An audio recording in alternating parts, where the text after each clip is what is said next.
அஸ்ஸலாமு அலைக்கும் வரஹ்மத்துல்லாஹி வபரகாத்துஹு.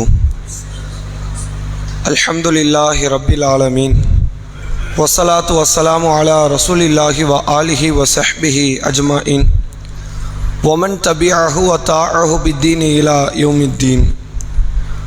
கண்ணியம் மிகுந்த எல்லாம் வல்ல அல்லாஹ்வின் நல்லடியார்களே, அல்லாஹுடைய பேரருளால் ஃபஜருடைய தொழுகையை ஜமாத்தோடு நிறைவேற்றியவர்களாக அல்லாஹுடைய ஆலயத்தில் நாம் அனைவரும் ஒன்று திரண்டு இருக்கிறோம்.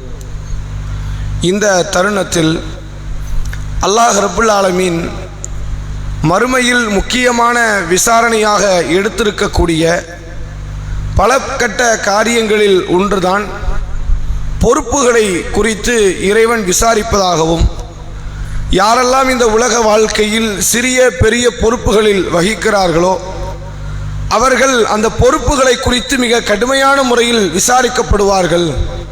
அந்த பணியை அவர்கள் செவ்வனே செய்துவிட்டார்களா என்ற விசாரணையில் இருந்து முடிந்த பிறகுதான் அவர்களுடைய சொர்க்க நரகம் தீர்மானிக்கப்படும் என்பதாகவும் திருக்குரானும் ஹதீஸும் நமக்கு அதிகமாக நினைவுபடுத்துகிறது. இருக்கக்கூடிய பொறுப்புகளிலேயே ஆக பெரும் பொறுப்பாக அல்லாஹ் இந்த துன்யாவில் அமைத்திருப்பது தூதுத்துவம். நுபுவத்தை நிறைவு செய்யக்கூடிய காரியம்தான் அல்லாஹ் அமைத்த பொறுப்புகளில் மேன்மையான ஒரு பொறுப்பு. அல்லாஹ் குர்ஆனில் சொல்கிறான், ஃபலனஸ்அலன்னல்லதீன உர்சில இலைஹிம் வலனஸ்அலன்னல் முர்சலீன். தூதர்கள் அனுப்பப்பட்ட சமூகத்தையும் நாம் விசாரிப்போம், தூதர்களையும் விசாரிப்போம். தூதர்களை விட்டுவிட மாட்டோம். அவர்கள் இறையச்சவாதிகள், வணக்கசாலிகள், மேன்மை பெற்ற அடியார்கள் என்பதற்காக அவர்கள் சரிவர சொன்னார்களா இல்லையா என்பதை கண்டுகொள்ளாமல் அவர்களை விட்டுவிட மாட்டோம். எல்லா இறை தூதர்கள்மார்கள் கூட நாளை மறுமையில் அல்லாஹ்விடத்தில் அவர்கள் பொறுப்புகள் குறித்து விசாரிக்கப்படும் என்பதாக திருக்குர்ஆனில் அல்லாஹ் சொல்கிறான். அது சம்பந்தமான பல செய்திகள் கூட நம்ம கேள்விப்பட்டிருக்கலாம். நூஹ் அலைஹிஸ்ஸலாம் அவர்கள் மறுமையில் விசாரிக்கப்படுவார்கள். நூஹே, உங்களுடைய சமுதாயத்திற்கு நீங்கள் மார்க்கத்தை எடுத்து சொன்னீர்களா என்று அல்லாஹ் கேட்பான். நூஹ் அலைஹிஸ்ஸலாம் தான் செய்த பிரச்சாரத்தை முன்னெடுத்து வைப்பார்கள். சமூகத்தை அல்லாஹ் விசாரிப்பான். அவர்கள் சொல்வார்கள், அப்படி ஒரு இறை தூதர் எங்கள்கிட்ட வரல, நாங்கள் வாழ்ந்த காலத்தில் நூஹ் என்ற பெயருடைய இறை தூதர் ஒருவர் வருவார் அப்படின்னு நீ சொல்றிய, அப்படி வரலையே, யாருமே வரலம்பாங்க. மீண்டும் அல்லாஹ் நூஹ் அலைஹிஸ்ஸலாமை அல்லாஹ் விசாரிக்கிறான். அல்லாஹ் முதல் கட்டமாக அந்த மக்களிடத்தில் கேட்கும் பொழுதே பிடிச்சிருக்கலாம், கடுமையான முறையில் இருக்கு. ஆனால் அந்த விசாரணை நியாயமான முறையில் தான் நடக்கிறது என்பதை அவர்களுக்கு காட்டுவதற்கு நூஹ் அலைஹிஸ்ஸலாம் இடத்தில் விசாரிக்கிறான். அவர் தன் பக்கம் இருக்கக்கூடிய நியாயத்தை வெளிப்படுத்துகிற அந்த சாட்சிகளாக இறுதி தூதர் முஹம்மது ஸல்லல்லாஹு அலைஹி வஸல்லம் அவர்களும் அவருடைய சமூக மக்களும் இருக்கிறார்கள் என்பதை அவர்கள் வெளிப்படுத்துவார்கள். அதே போன்று நீங்கள் திருக்குர்ஆனில் பார்க்கலாம். சூரா மாயிதா என்ற 5வது அத்தியாயத்தில் இறுதி வசனங்களில் அல்லாஹ் பேசுகிறான், நாளை மறுமையில் ஈசா அலைஹிஸ்ஸலாம் பிடித்து விசாரிக்கப்படுவார்கள். ஈசாவே, நீங்களும் உங்கள் தாயாரும் தான் அல்லாஹ்வை விடுத்த கடவுள் என்று மக்களிடத்தில் சொன்னீர்களா? அப்போ அவங்க சொல்லுவாங்க, அல்லாஹ், நான் என்ன சொன்னங்கிறது உனக்கு தெரியும், என்னிடத்தில் இருப்பதை நீ அறிவாய், உன்னிடத்தில் இருப்பதை நாங்கள் அறிய மாட்டோம் என்று சொல்லி தன்னுடைய பலகீனத்தை வெளிப்படுத்தி தான் அப்படிப்பட்ட ஒரு செய்தியை சொல்லவே இல்லை என்பதை மறுமையில் சொல்லுவார்கள். எப்படி இறை தூதர்கள் விசாரிக்கப்படுகிறார்களோ அது அல்லாமல் மற்ற எல்லா விதமான சிறிய பெரிய பொறுப்புகளை குறித்தும் நாளை மறுமையில் அல்லாஹ் அடியார்களிடத்தில் விசாரிப்பான். நபிகளார் சொன்னார்கள், குல்லுக்கும் ராயின், உலகத்தில் வாழுகிற எல்லோரும் ஒவ்வொரு வகை பொறுப்புதாரிகள்.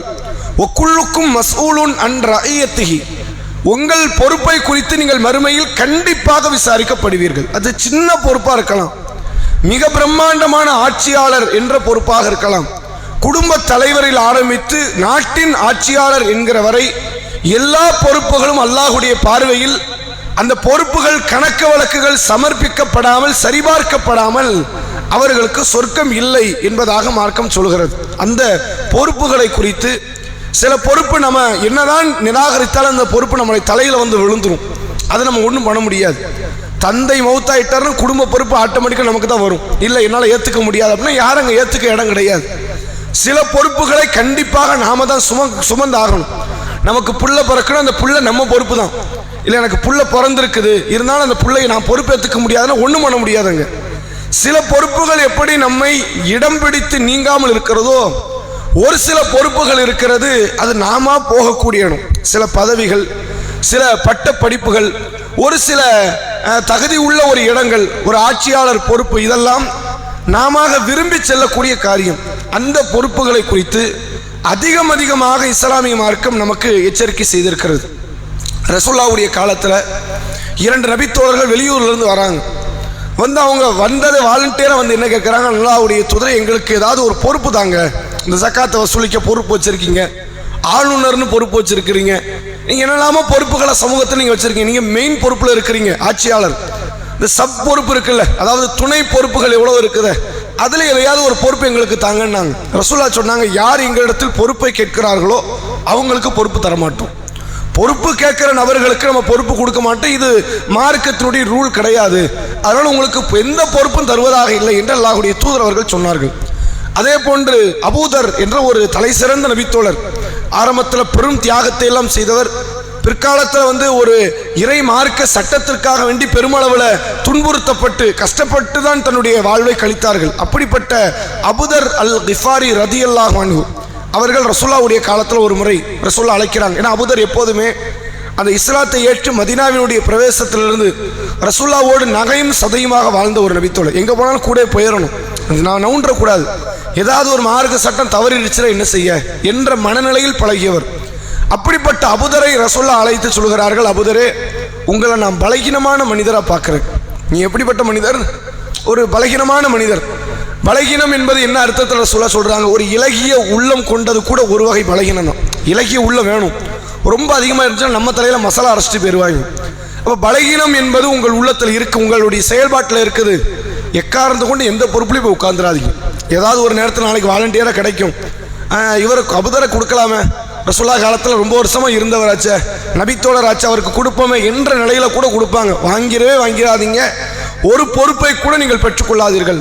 ரசூலுல்லாஹ் மரணத்தை தொடர்ந்து அபூபக்கர் காலத்திலும் ஆட்சி பொறுப்பில் சில பங்களிப்பு கிடைத்தது, பெற்றுக்கொள்ளல. உமர் ஆட்சியில் கிடைத்தது, பெற்றுக்கொள்ளல. உஸ்மான் ரதியல்லாஹு அன்ஹு அவருடைய ஆட்சியிலும் கிடைத்தது, பெற்றுக்கொள்ளல. தன் மரணிக்கின்ற நேரம் வரை எந்த விதமான பொறுப்புகளை வகிக்காமல் தன் வாழ்நாள் முழுவதும் பொறுப்பை விட்டு விலகிய நிலையில் தன் வாழ்வை அமைத்து கொண்டார்கள் அபூதர் அல் கிஃபாரி ரதியல்லாஹு அன்ஹு அவர்கள். அப்போ இன்றைக்கு நம்முடைய உள்ளம், உடல் அமைப்பு அல்ல, உள்ள அமைப்பு பலகீனத்தை நோக்கி செல்கிறதோ, சில நேரத்தில் நம்ம நீதி தவறிடுவோன்னு தோணுதா, சில நேரத்தில் இறக்கப்பட்டு அநியாயக்காரனுக்கு கூட இறக்கப்பட்டுருவோன்னு தோணுதா, ஒரு சில நேரத்தில் கடுமையாக நடந்து நியாயவான்கள் விஷயத்தில் கூட கடுமையாக நடந்துருவோன்னு தோணுதா, அப்படி எந்தெந்த இடத்திலெல்லாம் பலகீனத்தை நாம் அனுபவிப்பதாக தெரிகிறதோ அப்போதெல்லாம் பொறுப்புகளை விட்டு விலகிக் கொள்வது மார்க்கம் நமக்கு சொன்ன ஒரு அடிப்படை கடமை என்பதை புரிந்து கொள்ள முடியுது. இது அல்லாமல் எல்லா பொறுப்புகள் விஷயத்திலும் குடும்ப தலைவனாக, தலைவியாக, ஒரு சமூக தலைவராக, ஒரு பள்ளியினுடைய நிர்வாகியாக, இப்படி எல்லா பொறுப்புகள் விஷயத்திலும் அல்லாஹ்வை பயந்து நடுங்கக்கூடிய ஒரு இடத்திலும் நம்மால் முடிந்த அளவிற்கு அந்த சக்திக்குட்பட்ட காரியங்களை செயல்படக்கூடிய இடத்திலும் நாம் இருக்க வேண்டும். ஏனென்றால் இந்த பொறுப்புகள் மட்டுமே நம்மை நாளை மறுமை நாளில் நரகத்தில் தள்ளிவிடுமோ என்ற ஒரு அச்ச உணர்வை இஸ்லாமிய மார்க்கம் அதிகமாக நமக்கு விதைத்திருக்கிறது. எந்த அளவிற்கு என்றால், உமர் ரதியல்லாஹு அன்ஹு அவர்கள் சொல்லுகிறார்கள், உமர் ரதியல்லாஹு அன்ஹு ஆட்சி காலத்தில் தான் இஸ்லாமிய ஹிலாஃபத் பெரிதாக மாறுது. அதுக்கு முன்னாடி வரைக்கும் அந்த கட்டமைப்பு கரெக்டாக இருந்துச்சு, ஆனால் இடம் ரொம்ப சுருங்குச்சு. மக்கா, மதினா பக்கத்தில் இருக்கிற ஒரு சில பகுதிகள் மட்டும்தான் ரசூலுல்லாஹ் கைப்பற்றினார்கள். ரசூலுல்லாஹ்வுக்கு பிறகு அபூபக்கர் வந்த உடனே பெரிய அளவில் நாடுகளை கைப்பற்றுகிற இடம் இல்லை, இருக்கிற கட்டமைப்பு கொஞ்சம் சீர்குலையுது. அதை சீர்படுத்துகிற இடத்துல மட்டும்தான் அவங்களால ஈடுபட முடிந்தது. அபூபக்கர் அந்த கட்டமைப்பை அமைத்து விட்டு மரணிக்கிறாங்க, உமர் வருகிறார். கட்டமைப்பு ரொம்ப தெளிவா இருக்கு. அடுத்த கட்ட நாடுகளை கைப்பற்றுகிற ஒரு வாய்ப்பு, சூழ்நிலை அதிகமாக இருக்கிறது. ரோமபுரி பேரரசை வெற்றி கொள்கிறார்கள், பைசாந்திய பேரரசை வெற்றி கொள்கிறார்கள். முழு கிழக்கும் இஸ்லாமிய ஆட்சி கீழே, முழு மேற்கும் இஸ்லாமிய ஆட்சி கீழே, பூமியினுடைய ஒரு சரிபாதி பகுதி உமர் ரதியல்லாஹு அன்ஹு அவங்களுடைய ஆட்சிக்கு கீழே வருகிறது. மிகப்பெரிய ஒரு பெரும் பொறுப்பு. அப்படிப்பட்ட பொறுப்பை அனுபவிக்கும் போது எகிப்து தேசமும் உமர் ரதியல்லாஹு அன்ஹு அவங்களுடைய ஆட்சியின் கீழ் வருகிறது. அப்போது ஒரு முறை சொல்கிறார், எகிப்துங்கிறது மதீனாவிலிருந்து பல மைல் தொலைதூரம், பல்லாயிரம் மைல் தொலைதூரத்தில் இருக்கு. உமர் ரதியல்லாஹு அன்ஹு தன் வாழ்நாளை எகிப்தை பார்த்தது கூட கிடையாது. ஆனால் அந்த எகிப்துக்கு இவர் தான் ஆட்சியாளர். தன் வாழ்நாளில் எகிப்தை உமர் ரதியல்லாஹு அன்ஹு பார்த்தது கிடையாது.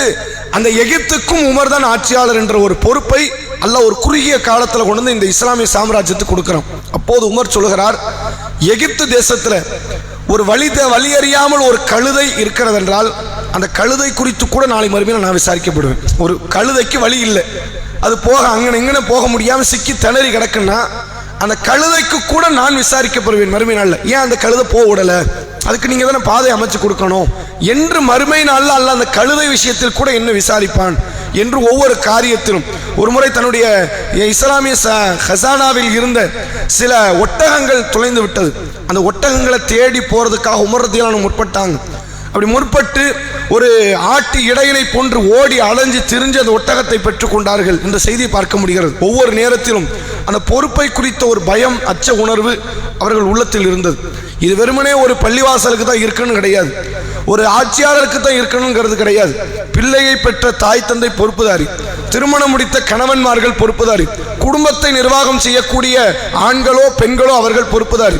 அந்த பொறுப்பை உணர்ந்து தங்களுடைய பொறுப்பை சரியான முறையில் செயல்படுத்துவோமே ஆனால் அதனால் கிடைக்கிற கூலி மறுமையில் அதிகம். பொறுப்பை நம்ம தவற விட்டுட்டோம், தவறான முறையில் பயன்படுத்தி விட்டோம் என்றால் அதனால் கிடைக்கிற தண்டனை நாளை மறுமையில் கடுமையானதாக இருக்கும் என்கிற ஒரு எச்சரிக்கையை உங்களுக்கு மத்தியில் நினைவுபடுத்தியவனாக எனது இந்த உரையை நிறைவு செய்கிறேன். அஸ்ஸலாமு அலைக்கும் வரஹ்மத்துல்லாஹி வபரகாத்துஹு.